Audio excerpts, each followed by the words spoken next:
The second to last myth is that we are excellent doers. There is no research to suggest that women are any better at multitasking than men are. And this is something that we do to ourselves. Because, and this is a thing that's common with Powrsuiters, is that we tend to take on too much of everyone else's problems. People come to us with their problems and we solve them. And we sometimes think we can solve them better than other people can solve them. And we kind of like to do things our way because we know how we do them. So this, to me, feels like a really easy myth to move on from. We're not better multitaskers. We should stop trying because it actually just creates more stress. We can challenge ourselves to do two things. When someone comes to you with a problem, say, wonderful, tell me how you'd solve it. That's the first step. You do not have to solve it for them to start. Set the expectation with people who you work with your children, as my co-founder does, and say, I would like you to bring at least one solution and then I'll help you. But if you're not trying to solve your problem, it's not my job to take it on. The second thing we can do, which has probably just slipped my mind, okay, I'll come back to it if I remember. So I'll move on to the final myth. The final myth is that the tables have turned. And this is one we hear a lot running a women's leadership platform, is that men do not get enough anymore and women get everything. And we have heard this a surprisingly large number of times. Try selling into a business, hey, we want to give you a platform that purely focuses on the unique challenges and barriers faced by women. We literally got told the other day by a really, really cool man who's just put 10 of his women on our power session that he runs an equitable workplace and wants something for the men too. And I said, no, you run an equal workplace, which is a very, very different thing. So what we found when we've had these conversations is that, and there is a huge amount of challenges that men are facing at the moment, especially in the US. You hear some of this stuff around, especially in smaller towns, that the world feels like it's taking from them. And there's some great quotes around when you are in a situation of immense privilege, equality can feel like oppression, and that is very much what I feel like. There are a lot of men who feel like what used to be their birthright is no longer their birthright, and it's really creating a lot of social and emotional trauma, and I think that is very much something that other people should very much focus on. That's not our job. We're building a leadership platform for women, and so when we keep getting told, oh, what about the men, and oh, women have this, they have this program, they have this program, they have this thing, they have this thing, all I do is point to the stats, which is women make up 50% of the workforce at ground level and 10% of the CEO positions, and those stats have not changed. So I understand that we've put in place a lot of things to try and address those, and some of them are working and some of them are not, but there has been no tables turned. There is no difference today. As the CEO John example, there's a bunch more. We've seen it in even those Kiwi Saver stats. Those numbers line up with the pay gap in those early stages. Like that is over years compounding and leaving women in a far worse financial situation. So I'll probably finish it there. I don't know how long I've talked for, I'm sorry. Once you start, I just can't stop. But hopefully, which I'm always terrified I'm not going to remember what I wanted to say and not say anything, and then I just yabber on. Questions? Conversation? Oh, we can have 3 hours over the wine. Like has soda water. I mean, my husband is in his 50s plus, and he found, like in a couple of positions he was trying to get, that was women in their 30s, and he feels offended because he'd been in high position overseas and came to New Zealand. He was not seen anymore, and is not seen anymore completely, you know. So it's not about supporting him, but it's like, how do we create this equality? And in New Zealand, you know, with the Maori Foundation, how do we make everybody? I mean, I worked in women in development back in Moldova when I started my career, and it was always about what do we do for women, what do we do for men, and it was important, and it is important now too. Yeah, so, I completely agree with you. I think these conversations are very nuanced, and one of my favourite sayings at the moment is the patriarchy isn't women against men, it's everyone against the patriarchy, and men can fight the patriarchy and women can uphold it. Like there is very much a system in place that is, I mean, I remember when my sister had her baby and Dad tried to take her out one day, and there's no changing rooms for men's toilets in this country. The expectation is that he is not there. I mean, that's mucked up. Like, that is not a system we should live under. Yeah. And so I do think these conversations aren't about men versus women, and I recognise that those challenges individually can be really hard.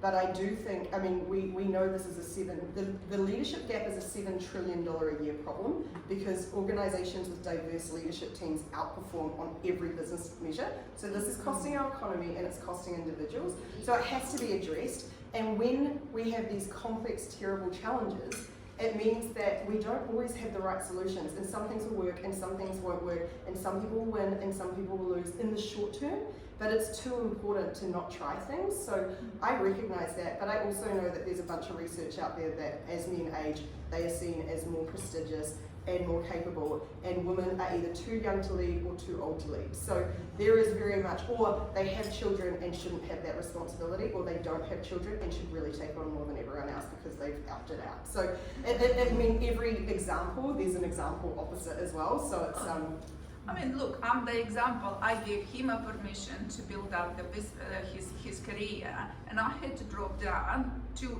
20 years out of my career. And then my kids that I raised up say, sorry mom, but you know, what are you? And I'm like, wait a second, baby. I said, I'm not done yet. You know, you're kidding me, you know. Do you think a lot of, I mean, we talk about men and how they perceive or respond to women, but I mean, I guess, you know, being a bit older and thinking about my mum, you know, she's English, you know, donned her cardi at 50, has very embedded behaviour that really, you know, I can see there's things now that I hear myself saying to my girls, and I'm thinking, hang on, that's not right. But it has felt normal for so long that I think that there's a generation of us that need to kind of wake up about how we're communicating and what we're looking for.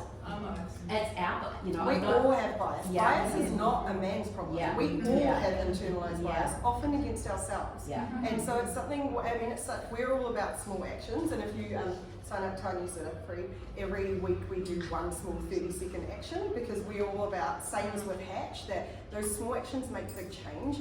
And I think checking your bias at any time is really, like the number of times I catch myself going, oh, I don't think I should do that because of this, or oh, when that person walked in and they didn't look confident, I judged them. And I have to remind myself, actively remind myself to go, I shouldn't care about confidence. I have been trained to care about confidence. I should care about what they bring to the table. If they talk quietly, that doesn't mean they're not confident or they're not capable. It just means they talk quietly. So we have to, I think we have to all actively, change doesn't come from by accident. We have to actively focus and remind ourselves daily and hourly as we have these conversations to behave differently. So just coming on from that point, because it's a conversation I have a lot as well, but we are essentially the first generation that has permission to question the generations that came before us. So our mothers and grandmothers and great-grandmothers weren't allowed to question the values that they had been handed down. We can. Yeah, Definitely. And I actually had completely the opposite type of mum. So my mum in the 1950s jumped on a boat and went to England to chase her sports dream, and she played at Wimbledon. So I grew up in an environment where women could follow their dreams and they could do what they want. And then I went into the corporate world, and guess what happened? Trying to be like me. I had the same experience that I grew up, my schooling, my family, I could do anything. I started my first business at university. I took on the world, and in those first meetings, I was told I was the secretary, I was mistaken, and I was like, what is this world I've entered? Like, I was so unprepared for it, and it was so shocking to have all these different limits, which I think is a lot of us have experienced in all sorts of different ways, and you're like, oh, sorry, you had your hand up, Hayden.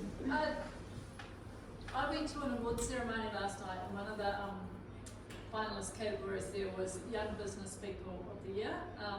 They're out of the 5 finalists, unfortunately 4 of them were young men, and there was one dare I say it, token young women, which was very sad to see. Are you able to tell me what Powrsuit might be doing sort of at that level with younger women to help bring them up into the world? Because for a business of our own, which where diversity is the first core value for us, it was noticeable, and I'd just like to... Yeah, no, that's, I didn't want to do a sales pitch, but I'll tell you what we're doing. So we're very early stage, but what we believe is if you invest in women on the way up, that will have the biggest change. So we recognise that every person deserves professional development and every person deserves leadership training.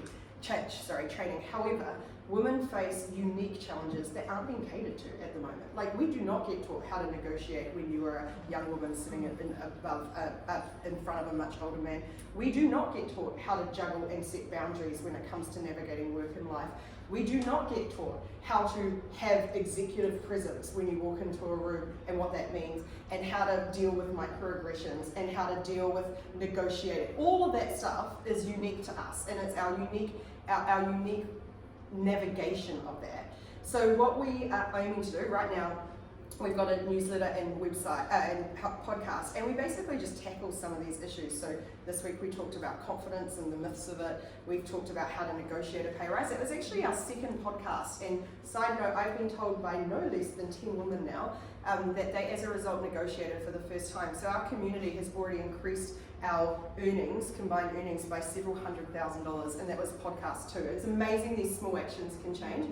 So we're very much at the moment broadly looking at all the different things that we come up against as women. Then we launched a couple of months ago in July our first manual pilot, which we call Power Sessions. And that's when we bring a group of 15 to 20 women into a room for a day to connect, to learn some leadership tools, to discuss the challenges and blockers in their paths as leaders. And these are women all the way from 3 years into their careers to CEOs. We'll probably have to refine it at some stage, but at the moment it seems to be working.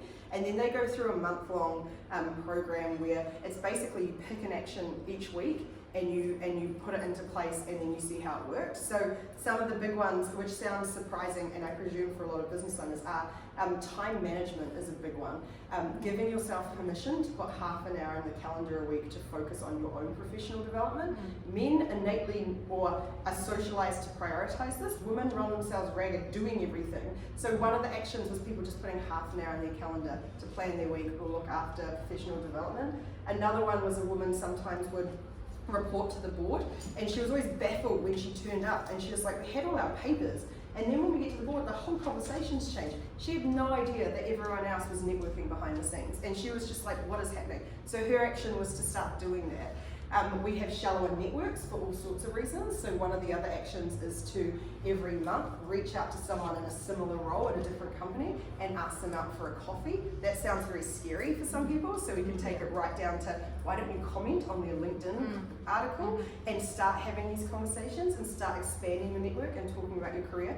So we sort of very much small actions from right the way through that unlock your biggest challenges, help you identify and hone your own leadership identity at any stage in your career and your boundaries around where and how you want to work, and start to really normalize and take up space seeing different types of leadership. So we're not just seeing that we're exposed to just that one very, the Elon Musk, Zuckerberg kind of style, that we're actually normalizing all these different styles and lifting each other up while we do it. Just recently I had I've got a very supportive boss at the moment, which makes a nice change. But we were having a good chat, and I was running through some of the things in my career when I went into management first in the 80s, which was quite different. Lots of shoulder pads. And you certainly didn't need to, you certainly didn't offer to get them a coffee, or you were stuffed. But when we kind of discussed it and some of the challenges, he was quite aware, but he hadn't realised just to the extent. And he thought about it, and he said he'd had a lot of women bosses, and all of them did a really good job. He'd had a lot of male bosses, and virtually none of them did a really good job. And I thought that was just something interesting that people might find interesting. Because I was kind of like, oh, right, okay. And I agree with that, with the sentiment as well, that 10% of our audience are men, and they often are like, you're in my brain, you're thinking all the things that I'm worried about when it comes to work as well. But what we found when we're thinking about male allies and how to change and disrupt the system from the inside, one of the best ways is a lot of stuff is invisible unless you're experiencing it. So you can, as a man, walk out of a meeting and think it went perfectly well while a woman's left feeling crushed. And what we thought is, if we can, those allies give active permission to the women around them to join Powrsuit, to come along, to very much get comfortable addressing those things, then they've wrapped themselves in accountability. So they are now in a situation where they have given the women around them permission to say, that thing that just happened, not okay. And I was in the US recently and did a talk at an office to a women's group. And we were in the middle of it, and we were getting into all the different challenges they were facing. And the white male CEO walked in, and he just sort of leaned against the wall, and all the women were like, come sit down, come sit down. And he was like, no, I'm fine here. And I just said, oh, so you want to tower over us? And he was like, oh, sorry, I'll go sit down. And he didn't realise the impact that he was having on the room. And when he was such a great ally that when he was held to account, he was like, absolutely. And he then followed up being like, we'll be your first trial customer. So,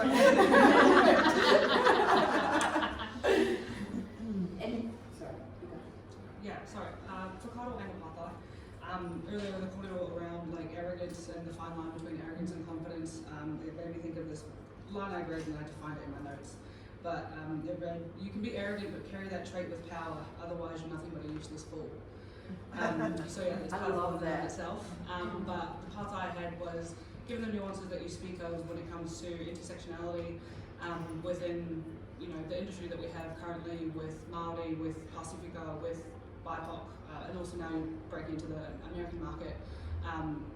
What is your take on intersectionality? How do you manage those nuances, and if at all, and how those conversations often go with rangatira and CEOs in various organisations? Yeah, great question, and it's something we asked ourselves very early on, because we knew as two white women we ran the risk of building a company that basically brought the very next level up. And so one of the early, so we actively went out to start going, okay, well, we can't change who we are, but what we can do is be really proactive about how we manage diversity within the Powrsuit community. So the early advice we got from some incredible women leaders was, firstly, you can actually you can do some very easy things. Like when you open a power session, make sure that, in her case, she would open her courses to fill 10 spaces with women of colour before she even opened it to anyone else. So you actually have to be really proactive about this stuff, because again, you're creating an environment where it's very easy for the status quo to sort of sink in. The second thing, and we actually have been monitoring it pretty closely, and I'm pretty comfortable with our stats of women across very different cultural groups, and we're obviously LGBTQI plus friendly. We had a transgender woman very early on. She never turned up in the end, but she did apply to come along. That again, proactively talking about that and being proactively welcoming rather than just hoping. So very much when that awful woman was in New Zealand trying to, with trans rights, I won't even mention her name, proactively posting our support. And so I think there is an element of that. The second thing is to embody what we say, to be vulnerable and curious. So we had a woman from of Chinese origin come to a power session, and she said straight away, I did not like your article on how you have a stakeholder matrix. She said, that is not how my culture manages relationships. And we ended up having a great conversation, and she's going to help us run another one. So like, I think that's the sort of, there is no fear and shame when you come out proactively and say, I don't know, help us, join this movement, shape it how you want to shape it. But I do think fundamentally you have to be proactive about it. Otherwise, we will end up with a group of white women who are next in line. Kind of follow up part I then, in that dynamic of intersectionality, but also as we being more proactive, oftentimes from an organisational behaviour perspective, leaders will be like, oh, well, do you create that critical mass, or do you create the environment? And it's like, oh, well, it's a chicken before the egg kind of conversation, which I think is a fallacy. Because I think you do have to both foster that community that you have within, because we are very community-based peoples, so we always bring, if we have an environment that we are thriving in, we want our people to thrive as well. It's called an abundance mindset. It's kind of that's very stereotypical difference between Western and Eastern philosophies, for lack of a better word. But scarcity versus abundance, and wahine work in an abundance mindset. And that obviously is more collaborative, it's more cooperative than it is competitive. And I think in most of the business realm, especially in the West, it is very, barriers to entry is how business works. It's the economy, that is capitalism, and not to say that it's, you know, it doesn't have its pitfalls and its pros and cons, but I think it's just something to be very aware of as we, as wahine, and especially as a rangatahi wahine, Indigenous Māori, and Pacific wahine. I thrive, or am achieving, or hoping to achieve that abundance mindset for katoa katoa. I completely agree, and one of the things that we think Powrsuit, we talk about, we used to say disrupt from the inside, now we say take up space because that's less aggressive. But very much if you think about that abundance mindset and think we are creating a community of women, and my ultimate vision, if you open your laptop, you have a Powrsuit sticker on it and people go, oh, this woman is part of a community of women who are lifting each other up and not to be messed with. Like, and that we actually create this culture and this movement of when you are part of this community, there are rules around lifting each other up, about being inclusive, about being curious and vulnerable, and not competing. Because actually we have been taught through capitalism that there's only a couple of spaces at the top, and actually there's plenty for all of us. And whether you want to be a CEO, or whether you want to be a technical expert, or whether you want to be in a lab solving the world's health problems, all of those things are very valuable, and we have space for all of us. So I completely agree. It's very much one of the foundations of Powrsuit. Great, fabulous. I was going to ask about your US trip. It was amazing. Yeah. Yeah, so I have a spreadsheet with 80 lines of good contacts we've met in the US. It was an incredible, we talked to investors, we don't want investment yet, but we talked to investors, we talked to a whole bunch of potential pilot customers, we talked to potential partners, we went to speak to some companies, people in companies that I really admire over there.